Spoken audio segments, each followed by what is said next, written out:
EVM का जहाँ तक मुद्दा है, ईवीएम के मुद्दे पे मोदी अपना जितना जोर है लगा ले। किसी भी गांव में ईवीएम मशीन नहीं जाने देंगे, अगर गई तो तोड़ेंगे, मशीन तोड़ेंगे, वोट नहीं डालने देंगे उसमें। ईवीएम मशीन के खिलाफ पूरे खड़े होंगे। और दोबारा जो किसानों से पंगा लिया इन्होंने, दोबारा पंगा लिया क्योंकि हमारी 4 वादे किए थे मोदी जी ने 2020 में। पहला वादा था एमएसपी खरीद गारंटी कानून बनाऊंगा, खत्म किया। दूसरा वादा था भाई मैं जो जितने केस बने हैं किसानों पे सभी वापस लूँगा। 3348 केस अभी भी पड़े हैं। लखीमपुर खीरी में हमारे 5 किसान थार जीपों से ऐसे मिश्रा टेनी के लड़के ने रौंद दिए थे और 5 किसान शहीद हुए थे। आज तक उसका इस्तीफा नहीं लिया और अभी प्रेस में आ रहा है उसको टिकट भी वहाँ से फिर दे रहे हैं। इसका गुस्सा किसानों के मन में बहुत ज़्यादा है। 2020 का जो बिजली बिल था वो भी हमारे साथ वादा किया था, अभी सामने बैठ के बनाएंगे, उसमें जो कमियां होंगी निकालेंगे, नहीं निकाला। इन मुद्दों से अगर भागा है तो ये आंदोलन दूसरी बार खड़ा हुआ है। पहले माफ़ी से छूट गया, अब दिल्ली छोड़ के छूटेगा। जोड़ा चक के जैसे खट्टर जा रहा था वैसे मोदी जाएगा। ये मई के महीने में आप देख लेना। देश की सच्चाई सच छुपने नहीं देंगे। क्योंकि आज जिस तरह देश का लोकतंत्र, देश का संविधान, देश के लोग खतरे में, उसमें जो एक उम्मीद बची है वो मीडिया से बची है। और मीडिया भी लगभग मेन स्ट्रीम मीडिया पूरी तरह भारतीय जनता पार्टी के कब्जे में है, पूरी तरह गुलामी के तहत काम कर रहा है। लेकिन जो यूट्यूबर्स आप लोग हैं, आपके माध्यम से पूरे देश में लोकतंत्र को बचाने की लड़ाई जो चल रही है, आपके माध्यम से लोगों तक सूचना जा रही है। इसके लिए मैं आप सबका आभार व्यक्त करता हूँ, स्वागत करता हूँ।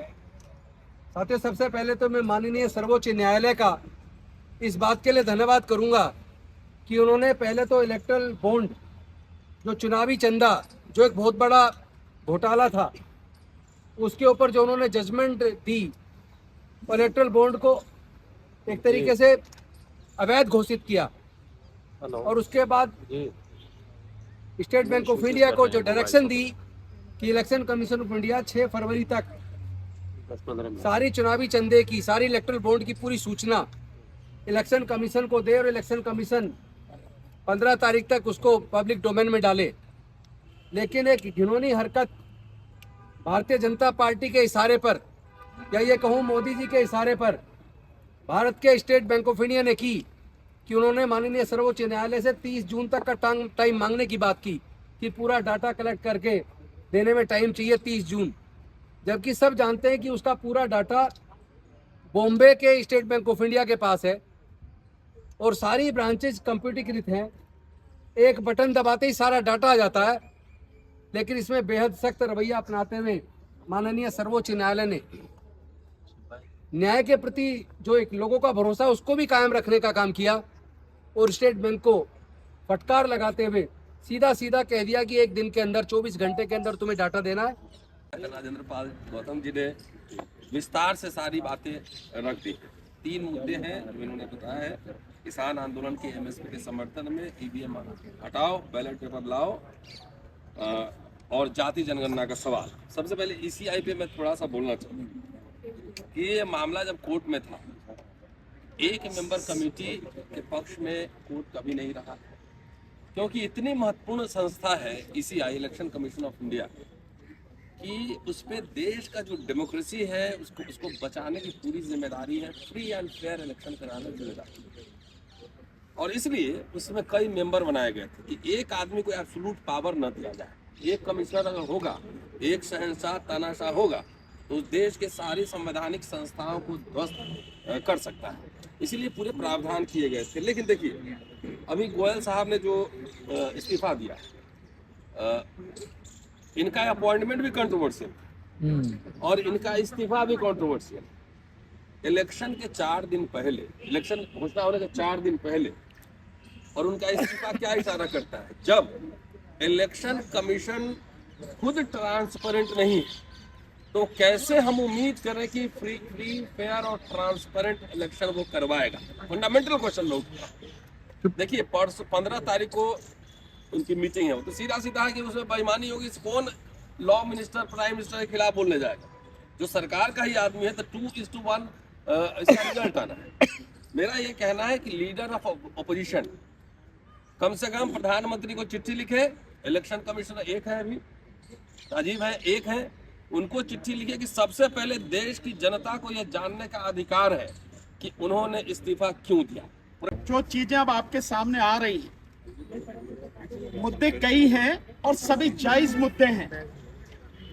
एक भी ऐसा मुद्दा नहीं है जो भी यहाँ बताया गया जो जायज नहीं हो और जिसके लिए आंदोलन की जरूरत नहीं है। ये सीधे सीधे लोगों से जुड़े हुए मुद्दे हैं, चाहे वो जातिगत जनगणना को हो और चाहे वो छत्तीसगढ़ में जो जंगल काटे जा रहे हैं वो मुद्दा हो, चाहे वो जो बेरोजगार हैं उनका मुद्दा हो, चाहे वो किसानों का मुद्दा हो, और ईवीएम का मुद्दा तो है ही। और इस समय अब CA/NRC का भी मुद्दा शुरू हो गया। मैं धन्यवाद देता हूं जामिया के जो साथी हैं जिन्होंने प्रोटेस्ट किया। मैं देख रहा था, आज शायद प्रोटेस्ट था उनका, मैंने देखा एक मीडिया पे, सोशल मीडिया पे, वो लोग वहां उसके खिलाफ में जो है CA/NRC के खिलाफ में आंदोलन, मतलब आवाज उठा रहे हैं, शुरू कर दिया उन्होंने। और बाहर पूरी तरह से यूनिवर्सिटी को घेर के छावनी में तब्दील किया गया है, फोर्स लगा दी गई है, सब कुछ है। हमारा संविधान we the people of India की बात करता है, मैं की बात नहीं करता, बकरी की बात नहीं करता। चाहे प्राइम मिनिस्टर हो देश का, चाहे कोई भी आदमी हो, वी से बात होनी चाहिए हम, क्योंकि प्राइम मिनिस्टर ऑफिस अकेला नहीं होता, उसकी एक कैबिनेट होती है। देश का संविधान इस बात की के लिए कहता है कि अकेले के हाथ में कोई हथियार नहीं देना। इस देश में सब कुछ है, मिलजुल के है, सामूहिक है। और वी द पीपल की तरह से हम कैबिनेट के पूरे साथी जो मैं करते हैं, ये सारे खतरनाक लोग हैं देश के लिए, चाहे वो देश का प्राइम मिनिस्टर क्यों ना हो। ये व्यक्तिवाद को बढ़ावा देता है और हमारा संविधान व्यक्तिवाद को दफन कर चुका है। हमारा देश का संविधान व्यक्तिवाद के लिए कोई जगह नहीं। जहां जहां व्यक्तिवाद दिखाई देता देश में, देश के नागरिकों से ये भी अनुरोध है, उस व्यक्तिवाद को हटाने के लिए, मिटाने के लिए कुछ भी करो, हैशटैग चलाओ, और कहीं इस तरह के व्यक्तिवाद दिखाई दे दीवारों पे, वहां भी कालिक पोत दो। ये जरूरी है, वो संविधान के अनुरूप है। संविधान व्यक्तिवाद को बढ़ावा देना नहीं चाहता, बल्कि व्यक्तिवाद को जन्म भी नहीं होने देना चाहता हमारे देश का संविधान। और ये लोग जो भूल भटक के शासन मानसिकता से ग्रस्त लोग हैं, तो ये सारा का सारा देश के लिए बहुत खतरनाक सिचुएशन है।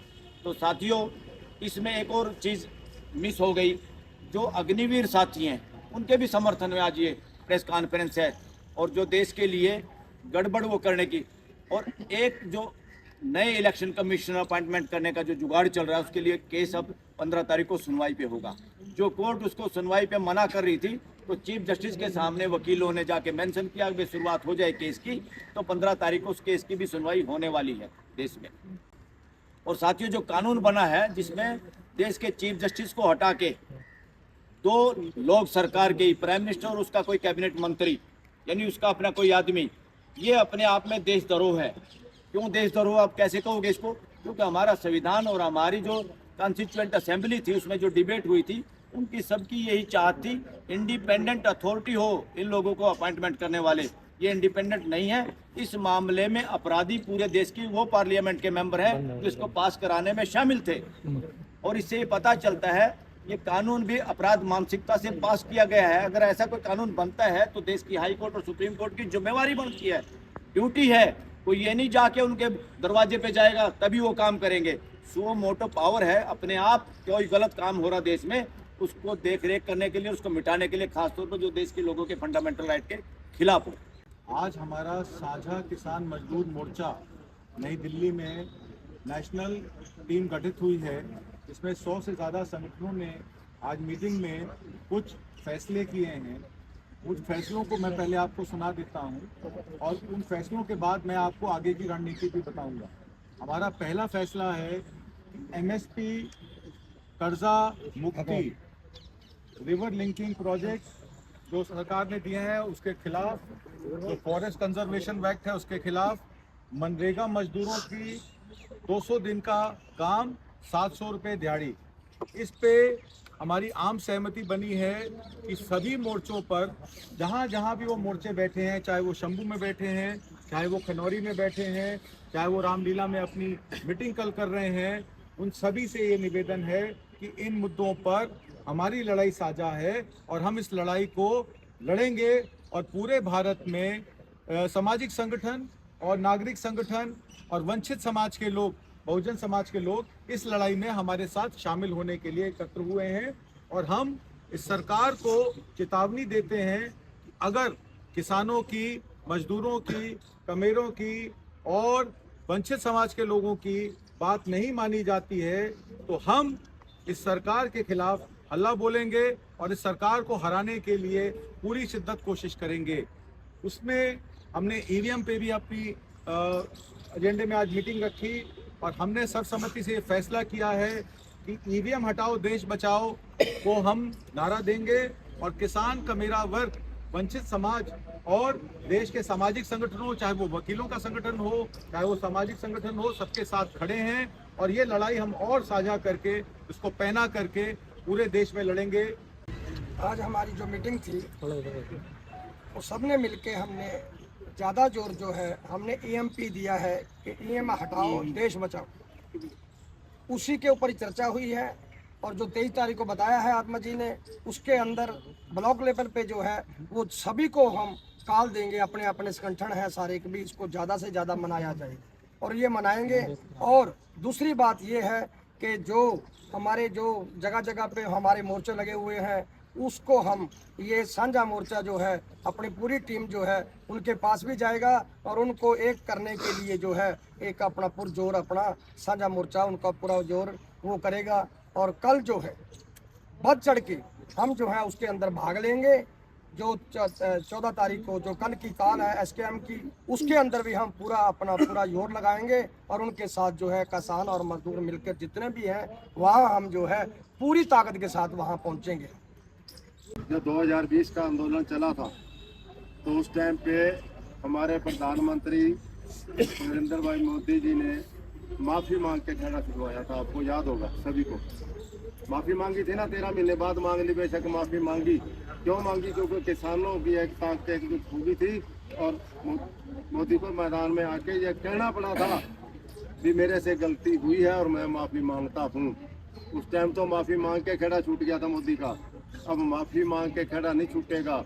क्योंकि आपने देखा होगा पिछले दिन, बहुत दिन नहीं हुआ, पिछले दिन ही हरियाणा के और पंजाब के बॉर्डरों को ऐसे सील कर दिया था मनोहर लाल खट्टर जी ने, जैसे पाकिस्तान और चीन के बॉर्डरों को कभी इतना सील नहीं किया इन्होंने। किसानों के साथ इतना बुरा सलूक किया, सीधी गोलियां मारी।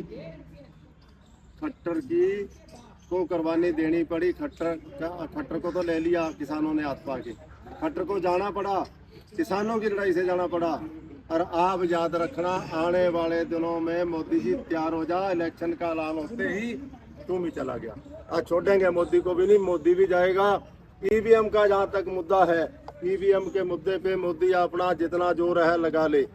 किसी भी गांव में ईवीएम मशीन नहीं जाने देंगे, अगर गई तो तोड़ेंगे, मशीन तोड़ेंगे, वोट नहीं डालने देंगे उसमें। ईवीएम मशीन के खिलाफ पूरे खड़े होंगे।